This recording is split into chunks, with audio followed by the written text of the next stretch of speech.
A bell tolls across Downton, low and heavy, and every secret in the house holds its breath. In the hush of a funeral, one truth refuses to stay buried. Today, grief will share its seat with scandal. Black cloth drapes the great hall, swallowing the morning light.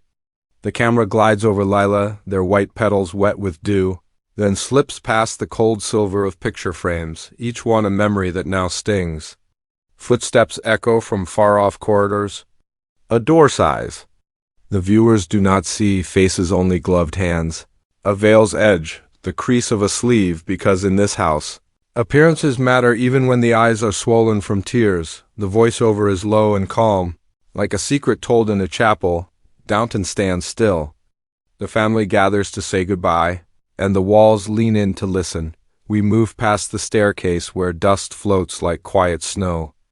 A black ribbon flutters from the new wreath. Outside, carriages clatter on the gravel and then fall still.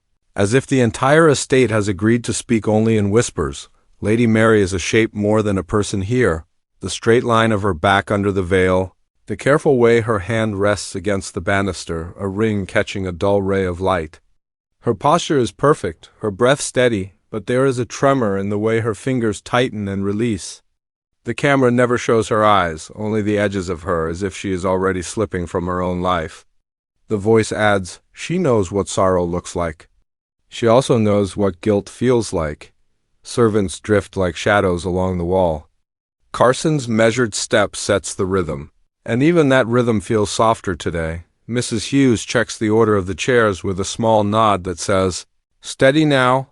Daisy holds a tray she does not need, just to have something to hold. Thomas watches from a distance where candlelight can hide his thoughts. The staff keep the house moving the way a heartbeat keeps a body alive. But the beat is off by half a note, and everyone can tell.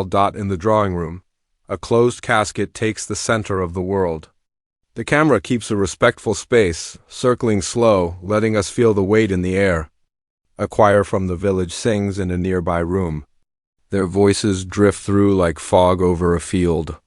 The melody is simple, almost childlike, and for a moment it makes the curtains seem to breathe. The voiceover says, grief makes a room tighter. It pulls people together even as it pushes them apart. We pass Lord Grantham by his sleeve and cuff. He stands firm, a pillar in a storm, but the fabric at his elbow is creased from a long night. Lady Edith is a soft outline against the window, hands clasped at her waist. Her shoulders lifted then lowered, like she is swallowing a question she cannot ask. Their faces remain unseen, but their bodies speak in small signs, a head held higher than comfort, a chin lowered a fraction too long. Class and duty are costumes that fit even on days like this. The camera follows the route the mourners will take to the chapel. It lingers on the cracked edge of a stone stair, on a guest book open to a blank page that seems to wait for a name that will not be written. A clock ticks from somewhere we cannot find. Each second is a small footstep toward the moment no one wants. In this house, the voice whispers, time has always been a careful servant. Today it feels like a judge. We catch a thread of talk in the servants' hall, quiet as a touch. Did you hear? One voice starts and stops when another enters. A teaspoon knocks the side of a cup and rings, the sound too bright in the dark morning. A folded note lies near the sugar bowl, set apart like a coin no one dares to spend. The camera is curious but not bold. It lets the note stay a mystery. It lets the audience wonder.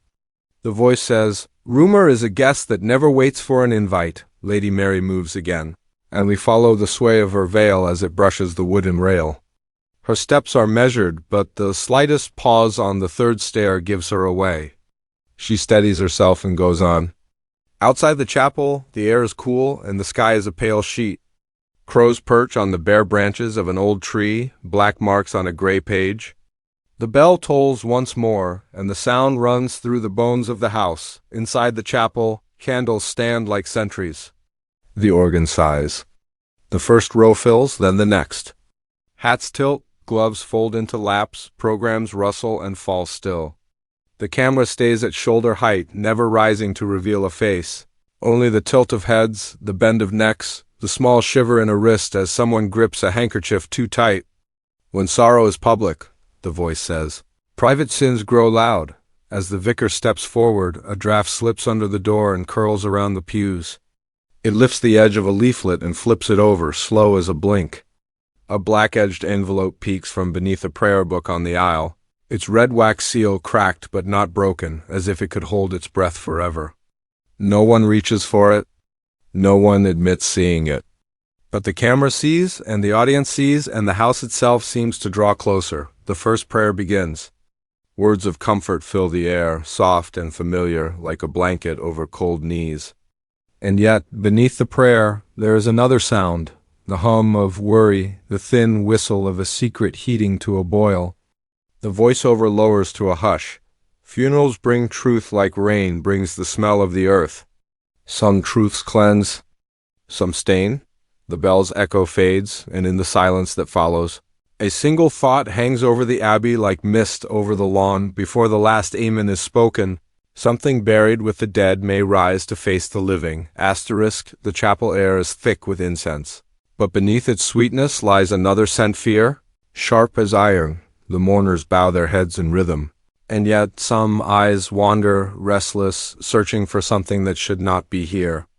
A funeral ought to be a wall against gossip, but at Downton Abbey, even grief cannot silence curiosity. The voiceover, quiet but insistent, cuts through the hymns. Whispers do not respect the dead. They crawl, they linger, and they wait for the right silence to be heard.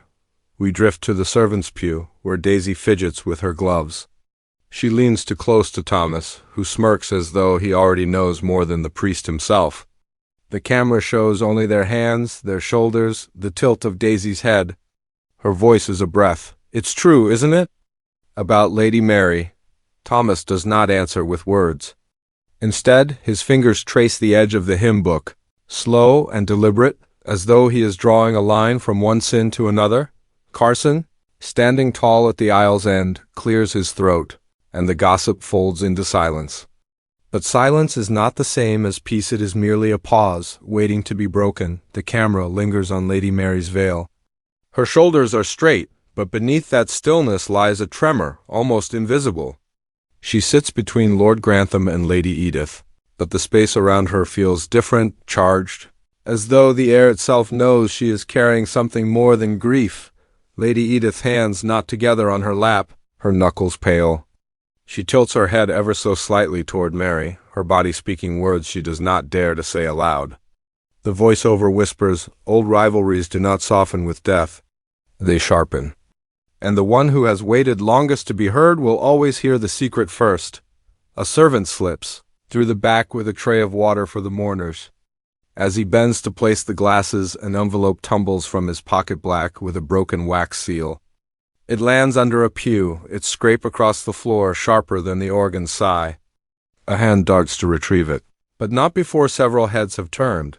The audience does not see the writing on the envelope, only the sudden stillness in the air, as though every soul present has felt its weight. A whisper leaks from the back. It names her. It names Mary. The camera follows the ripple of unease.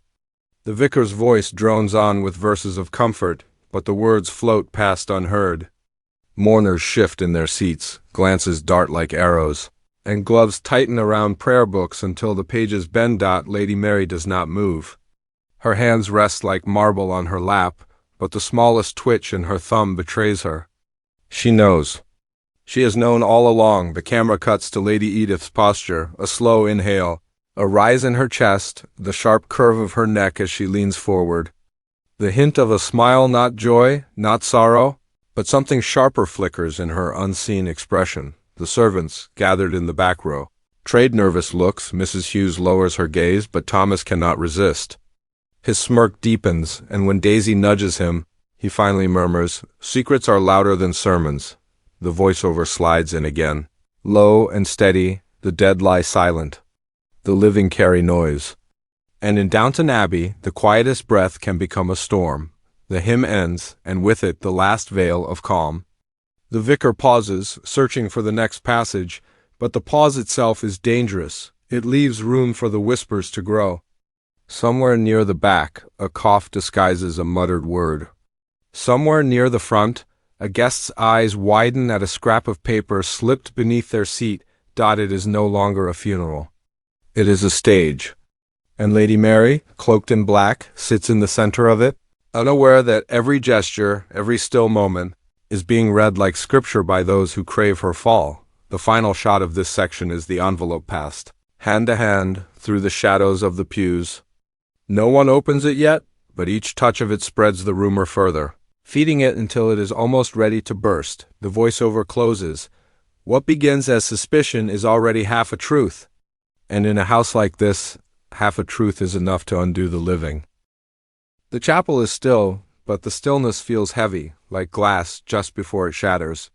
The vicar's words float above the mourners. Steady and solemn, yet underneath, another rhythm beats faster, sharper. The sound of rumor turning into revelation. The camera does not show faces, only gestures, a mourner's hand trembling as it folds a leaflet. The stiff line of Lord Grantham's shoulders. Lady Edith's gloved fingers tapping against her lap in an impatient rhythm. Lady Mary sits poised, her veil falling like a shield, but her body tells another story. A subtle shift, a breath caught too long, the faintest quiver at her wrist. She knows the storm is near. The envelope has changed hands 3 times already, slipping quietly from mourner to mourner, passed like a forbidden relic. Its black paper, torn at the seal, carries an air of danger. It lands now on the hymn book of a guest in the front pew. The guest hesitates, but curiosity is stronger than courtesy. A thumb presses the flap. The crack of breaking wax is faint, yet it slices through the silence like a blade. The voiceover descends. Every house of prayer holds its secrets. But when a letter speaks, even the walls lean closer to hear. A line of text is glimpsed, though the camera hides the full content. Only certain words are clear, Lady Mary, a fair, undeniable proof. The guest gasped softly, trying to mask it as grief. But sound, once born, cannot be buried again. Heads turn, gloves tighten. The air thickens, then, the moment that breaks the ritual, a figure rises at the back of the chapel. Tall, dark coat, hat brim low. The faceless figure steps into the aisle, each movement slow, deliberate, as though this confrontation was rehearsed.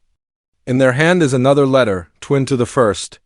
The vicar falters mid-sentence, his voice stumbling on holy words. The intruder's voice cuts through the incense, raw and unpolished. We mourn the dead. But what of the living who betray? The camera dips to the family row. Lord Grantham stiffens, his hand twitching at his side, as though he would silence the voice with sheer authority. Lady Edith leans forward, her body tense, eager, her silent hunger for her sister's undoing almost visible in the angle of her neck. Lady Mary remains motionless, but her hand curls tightly into a fist against the fabric of her dress. The chapel murmurs. A wave of sound spreads like fire through dry grass. The servants exchange frantic glances. Carson frozen with outrage, Daisy pale and wide-eyed, Thomas suppressing a grin. Mrs. Hughes whispers a prayer, though whether it is for the dead or the living, no one can say. The stranger moves closer, the letter raised high. She sits among you draped in mourning, the voice declares. But behind the veil is no widow's sorrow, only a sinner's shame. The camera turns to the mourners. Bodies shift uncomfortably, necks craned to glimpse Lady Mary without appearing to stare. The letter is lowered, opened wide, its ink stark against the page. A word is underlined twice. Affair, the voiceover slides in, deep and deliberate. The dead cannot defend the living, but the living must defend themselves. For the first time, Lady Mary moves. She lifts her chin, slow and deliberate, the veil swaying with her breath. The camera never reveals her face, only the proud tilt of her head, the clenched hand on her lap. She does not speak, yet silence itself becomes her reply. Lord Grantham's sleeve shifts as he grips the pew. His posture is iron, but the slight bend in his elbow betrays the weight pressing against him. Lady Edith lowers her clasped hands, releasing them with a snap of her gloves. Her body leans toward Mary, her shoulders curving like a predator closing in. The vicar clears his throat, stammering, "Please, this is neither the place nor the time," but his words dissolve. No one listens. The funeral has transformed into a tribunal. Servants whisper from the shadows. "It's true then," Daisy breathes.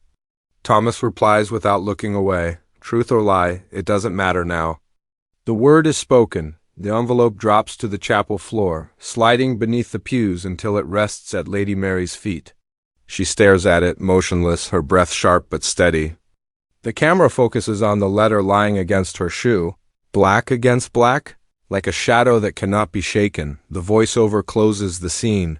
Secrets buried in whispers are weak. But secrets spoken aloud, they live, they breathe, and they burn. The bell outside tolls again, heavy and unyielding. And in its echo, Lady Mary's world begins to collapse. The chapel empties slowly, but not quietly. Mourners pour into the cold courtyard like smoke from a fire, their whispers clinging to the air, rising in swirls too thick to ignore. The funeral is finished, yet the scandal lingers raw and exposed, haunting every corner of Downton Abbey. The camera glides across the gravel drive. Black coats brush against black dresses, umbrellas fold and unfold. Gloved hands hide mouths that murmur names too sacred to be paired with shame. Lady Mary, the name is repeated over and over like a chant. Some say it with pity, others with shock, and a few with thinly veiled delight. The voiceover falls in. Grief should have united them.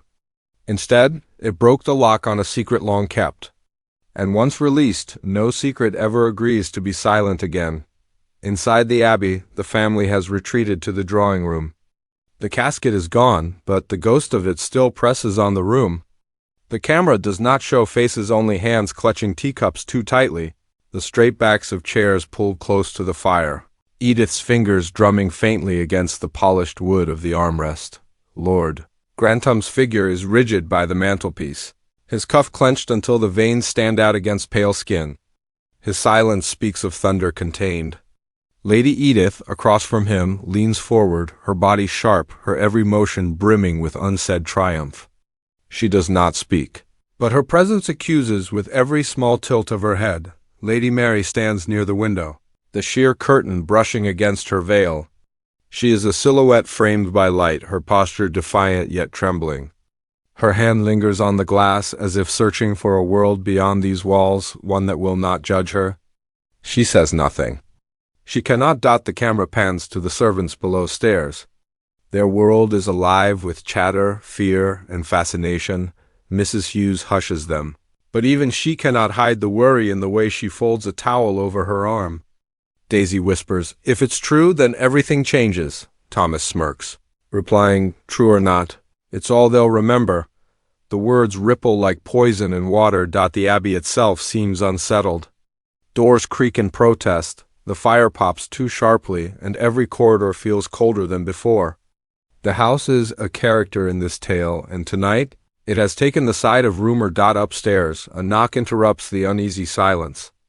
A servant delivers the letter, the same black envelope, retrieved from the chapel floor, now placed carefully on a silver tray. No one claims it. No one dares to touch it. The letter lies between them like a weapon on display. Lord Grantham finally speaks, his voice low, heavy with both fury and pain. "This is not how we honor the dead." His sleeve trembles as he lowers his hand, a gesture meant for calm but steeped in desperation. Lady Edith shifts in her chair, crossing her legs with the ease of someone who knows the damage is already done. The camera holds on, Mary's hand pressed against the window pane. Her fingers tremble, then curl into a fist. She turns from the light, the veil brushing her shoulder like a shadow that clings too tightly. The voiceover cuts through. To deny is to fight. To confess is to surrender. But silence. Silence is its own kind of answer. Downstairs, Carson polishes a glass with more force than needed, his jaw tight. He mutters, "The family's name must not be dragged through the mud." Mrs. Hughes answers softly, "Sometimes the mud doesn't wait for us, it comes whether we invite it or not." Their exchange ends with a long silence that says more than words. Back in the drawing room, Edith leans just far enough to break the quiet. "You cannot hide forever, Mary." Her voice is imagined, not spoken on screen, but suggested by the tilt of her chin, the weight of her stillness. The air carries her accusation even if her lips never part. The letter still rests untouched. Its seal is broken, its secret already known, but its physical presence burns like a candle left unattended. The family stares at it without moving, as though reaching for it would be the same as admitting defeat. The voiceover lowers, almost a whisper. What begins at a funeral never ends with burial. It grows, it festers, and it follows. And for Lady Mary, the question is no longer whether she is guilty, but whether Downton Abbey will forgive. The final shot drifts up the grand staircase. The camera lingers on the portraits of ancestors, their painted eyes watching the present disgrace unfold. The last sound is not of prayer nor of mourning, but of hushed voices rising once more from the courtyard below. The screen fades to black dot, and with it, one final line. The dead may rest, but the living will not.